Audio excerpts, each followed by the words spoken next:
हे दोस्तों नमस्कार। एक बार आप सबका फिर से बहुत बहुत स्वागत है हमारे यूट्यूब चैनल डियर गुरुजी पर। सो गाइस, जैसा कि आप सबको पता है कि यूपी स्पेशल की सीरीज चल रही थी तो बीच में कुछ गैप हो गया, बट 5 पार्ट तक मैं आपको कवर करवा चुका हूं।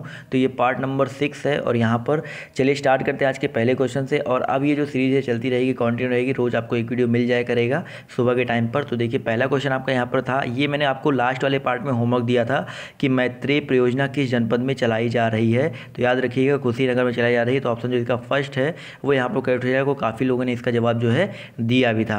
इसके अलावा दोस्तों अगर आपको ये वीडियोस पसंद आते हैं तो प्लीज़ वीडियो को लाइक किया करें और ज़्यादा से ज़्यादा शेयर किया करें, क्योंकि अगर हम आपके लिए इतना मेहनत कर रहे हैं तो आप वीडियो को शेयर कर सकते हैं, वीडियो को लाइक कर सकते हैं। इससे हम थोड़ा सा मोटिवेट होंगे और आपके लिए और ज़्यादा नए नए कोर्सेज आपके लिए बनाएंगे।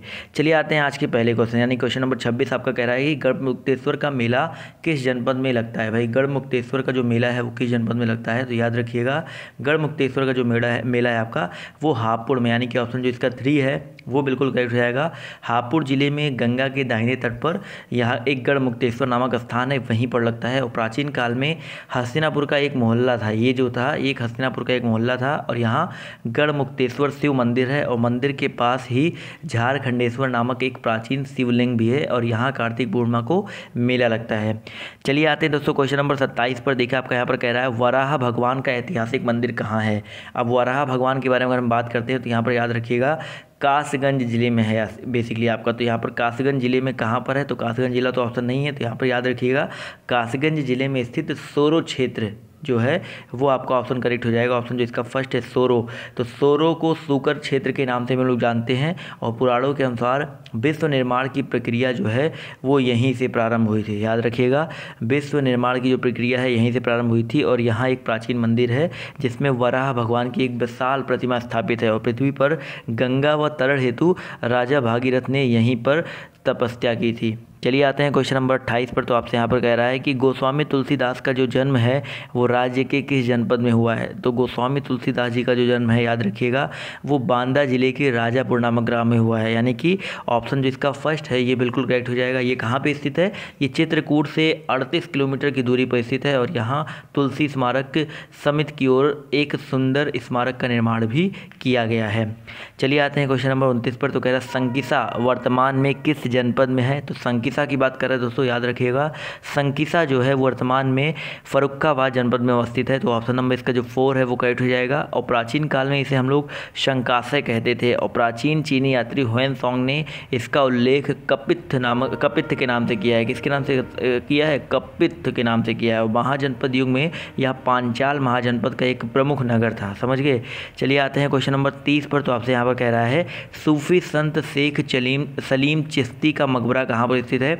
तो दोस्तों सूफी जो संत है सलीम चिश्ती, इनका जो मकबरा है वो आपका आगरा में स्थित है। कहाँ पे स्थित है, आगरा में। तो ऑप्शन जो इसका 3 है वो करेक्ट हो जाएगा। याद रखिएगा आगरा से 40 किलोमीटर की दूरी पर स्थित फतेहपुर सीकरी नामक स्थान पर प्रसिद्ध संत शेख सलीम चिश्ती का मकबरा जो है आपका स्थित है। ये मकबरा जो है एक मस्जिद के प्रांगण में है और अकबर के शासनकाल में निर्मित हुआ था। और शेख सलीम चिश्ती का जो हिंदू व मुस्लिम दोनों ही धर्म है उन लोगों के लिए समान आदर है।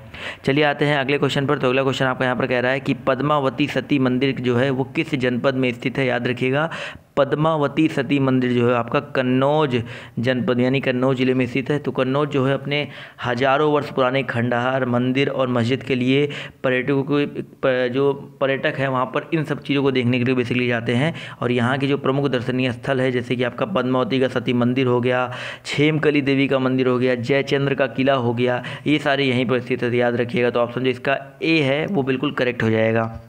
क्वेश्चन नंबर आपका 32 कह रहा है ऋषियों की तपस्थली नैमिषारण्य। ये देखिए बहुत इंपॉर्टेंट क्वेश्चन, अभी किसी पेपर में आपका ये पूछा भी गया था।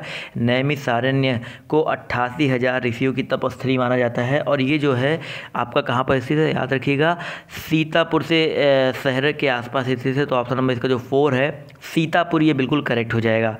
क्वेश्चन नंबर आपका 33 कह रहा है एतमद्दौला का मकबरा कहाँ पर स्थित है। देखिए एतमद्दौला का जो मकबरा है वो कहाँ पर स्थित है। याद रखिएगा यहाँ पर ये स्थित है आपका कहाँ पर, आगरा में। तो नूरजहां ने अपने पिता गियास बेग यानी कि जिनको हम लोग एतमद्दौला भी बोलते हैं, इनका मकबरा जो है आगरा में बनवाया था और ये मकबरा जो है अपने पित्रादुरा शैली के प्रयोग के हेतु प्रयोग जो है इसका पित्रादुरा एक शैली होती है, उस प्रयोग के लिए बहुत ही ज़्यादा फेमस है।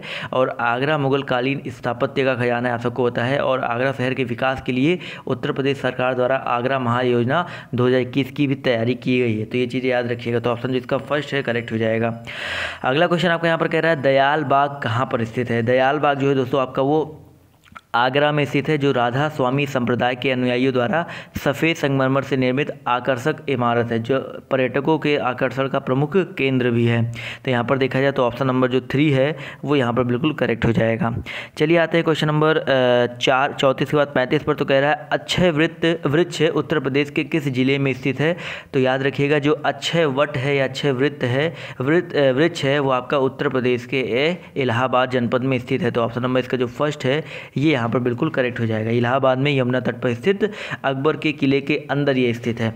इस वृक्ष के बारे में आप अगर देखोगे ना तो आपको किताबों में यूट्यूब पे बहुत सारी कहानियाँ मिल जाएंगी, तो एक बार जाकर के सर्च करना अक्षय वृक्ष, पढ़ना, कुछ कहानियाँ सुनना, आपको में भी अच्छा लगेगा।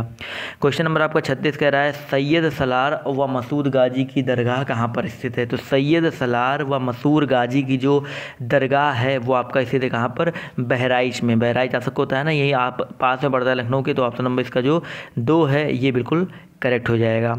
चलिए आते हैं क्वेश्चन नंबर 37 पर। तो कह रहा है तुलसी मानस कहाँ पर स्थित है। यादो तुलसी मानस मंदिर दोस्तों ये आपका कहाँ पर स्थित है। तो ये आपका वाराणसी में स्थित है। तुलसी मानस मंदिर वाराणसी में स्थित एक अत्यंत प्रसिद्ध मंदिर है। यह मंदिर जो है सावन माह में लगने वाले मेले व श्री कृष्ण व श्री राम के जीवन पर आधारित विद्युत प्रदर्शनियों के लिए बहुत ही ज़्यादा फेमस है। इसके अलावा यहाँ पर विश्वनाथ मंदिर, दुर्गा कुंड, संकट मोचन मंदिर, त्रिदेव मंदिर, बहुत सारे और भी दर्शनीय स्थल आपको यहाँ पर देखने को मिल जाएंगे। और पतंजलि ने यहाँ के उन्नत से रेशम सिल्क का भी उल्लेख किया है। चलिए आते हैं अगले क्वेश्चन पर। तो क्वेश्चन नंबर आपका 38 कह रहा है निर्वाण महोत्सव कहाँ मनाया जाता है। अब निर्वाण महोत्सव के बारे में बात करते हैं। तो निर्वाण महोत्सव याद रखिएगा कुशीनगर जनपद के पावापुरी नामक स्थान पर प्रत्येक वर्ष कार्तिक पूर्णिमा के अवसर पर मनाया जाता है। तो ऑप्शन नंबर इसका जो फर्स्ट है वो बिल्कुल करेक्ट हो जाएगा। और जैन धर्म के 24वें तीर्थकर महाबोधि स्वामी ने 468 ईसा पूर्व में इसी स्थान पर अपने शरीर का त्याग किया था। चलिए आते हैं क्वेश्चन नंबर 39 पर। तो कह रहा है सोहगौरा ये किस जनपद में स्थित है। तो सोहगौरा जो है दोस्तों आपका गोरखपुर जिले में स्थित है। तो ऑप्शन नंबर इसका जो 3 है वो बिल्कुल करेक्ट हो जाएगा। माफ़ कीजिएगा। तो यहाँ पर आते हैं क्वेश्चन नंबर 40 पर। तो कह रहा है आपसे यहाँ पर लखनऊ का प्राचीन नाम क्या था। लखनऊ का प्राचीन नाम क्या था दोस्तों। लखनऊ का प्राचीन नाम लक्ष्मणपुरी था। तो ऑप्शन जो इसका फर्स्ट है वो करेक्ट हो जाएगा।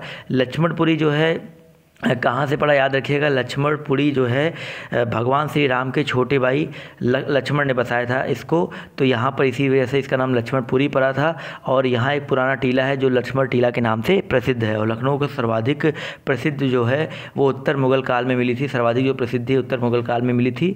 और उन्हीं अवध के जो नवाब थे यानी कि सूबेदार जो थे शहादत खान ने, उन्होंने यहाँ पर अपनी स्वतंत्र सत्ता स्थापित की थी। और नवाब आसफ उद्दौला जो थे उनके समय में अवध की जो राजधानी थी वो फैजाबाद से लखनऊ लाई गई थी।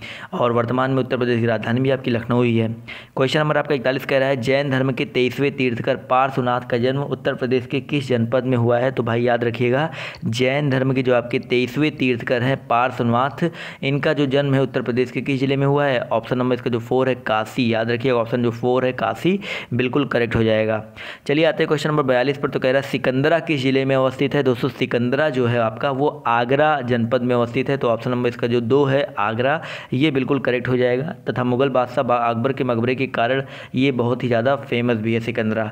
चलिए आते हैं अगले क्वेश्चन पर। तो अगला क्वेश्चन कह रहा है हुलास किस जनपद में स्थित है। हुलास जो है दोस्तों ये आपका कहाँ पर किस जनपद में स्थित है। याद रखिएगा सहारनपुर। हुलास जो है सहारनपुर जिले में स्थित है। और यहाँ से उत्तर हड़प्पा युग से संबंधित अवशेष प्राप्त हुए हैं, इसलिए ये कुछ ज़्यादा ही फेमस है। चलिए आते हैं अगले क्वेश्चन पर। तो क्वेश्चन नंबर 44 कह रहा है कौन सा नगर भगवान बुद्ध का प्रिय नगर था। भाई भगवान बुद्ध का प्रिय नगर कौन सा था। तो याद रखिएगा श्रावस्ती। ऑप्शन नंबर इसका जो 4 है वो करेक्ट हो जाएगा श्रावस्ती। श्रावस्ती जो था वो भगवान बुद्ध की प्रिय नगरी थी। और यहाँ भगवान बुद्ध ने 25 वर्ष काल व्यतीत किए थे। और यहाँ के साहूकार अनाथ पिंडक ने जेतवन विहार बनवाकर भगवान बुद्ध को दान में दिया था। चलिए आते हैं क्वेश्चन नंबर 45 पर। तो कह रहा है बिहारी जी का मंदिर कहाँ पर स्थित है।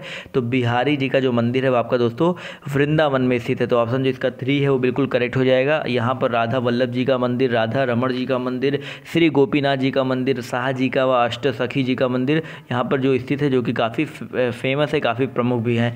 चलिए आते हैं अगले क्वेश्चन पर। तो अगला क्वेश्चन आपको यहाँ पर कह रहा है कि धम्मेक स्तूप कहाँ पर स्थित है। देखिए धम्मेक स्तूप के बारे में हम बात करते हैं तो दोस्तों ये धम्मेक स्तूप बौद्ध धर्म का एक प्रसिद्ध स्तूप है जो वाराणसी जिले के सारनाथ नामक स्थान पर स्थित है। तो ऑप्शन नंबर इसका जो 2 है वो यहाँ पर बिल्कुल करेक्ट हो जाएगा। क्वेश्चन नंबर आपका 47 कह रहा है कालिंजर उत्तर प्रदेश के किस जिले में स्थित है। कालिंजर जो है दोस्तों उत्तर प्रदेश के बांदा जनपद में स्थित है। तो ऑप्शन नंबर इसका जो फर्स्ट है बांदा, ये बिल्कुल करेक्ट हो जाएगा। तो पूर्व मध्य युग में कालिंजर जो है, कालिंजर में राजपूतों का शासन था और 1022 ईस्वी में महमूद गजनवी ने कालिंजर को पदाक्रांत कर दिया था। समझ गए। चलिए आते हैं क्वेश्चन नंबर 48 पर। तो आपसे यहाँ पर कह रहा है उत्तर प्रदेश के किस जनपद को सिराजे हिंद कहा जाता है। देखिए बहुत इंपॉर्टेंट क्वेश्चन है।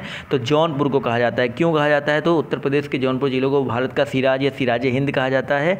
इसकी जो स्थापना है वो फिरोज शाह तुगलक ने अपने बड़े भाई मोहम्मद बिन तुगलक यानी कि जौना खान की याद में किया था। और तुगलक वंश के पतन के समय जौनपुर मलिक हुसैन सरकी के नेतृत्व में ये स्वतंत्र हो गया था। और अटाला मस्जिद, लाल दरवाज़ा, जामा मस्जिद, ये सारी चीज़ें आपकी यहीं पर स्थित है। चलिए आते हैं क्वेश्चन नंबर 49 पर। तो आपसे यहाँ पर कह रहा है शेख सलीम चिश्ती का मकबरा कहाँ पर स्थित है। देखिए शेख सलीम चिश्ती का जो मकबरा है वो फतेहपुर सीकरी में स्थित है। तो यहाँ पर याद रखिएगा। तो ऑप्शन नंबर इसका जो फर्स्ट है फतेहपुर सीकरी, ये बिल्कुल करेक्ट हो जाएगा। समझिए दोस्तों। तो ऑप्शन फर्स्ट यहाँ पर करेक्ट हो जाएगा।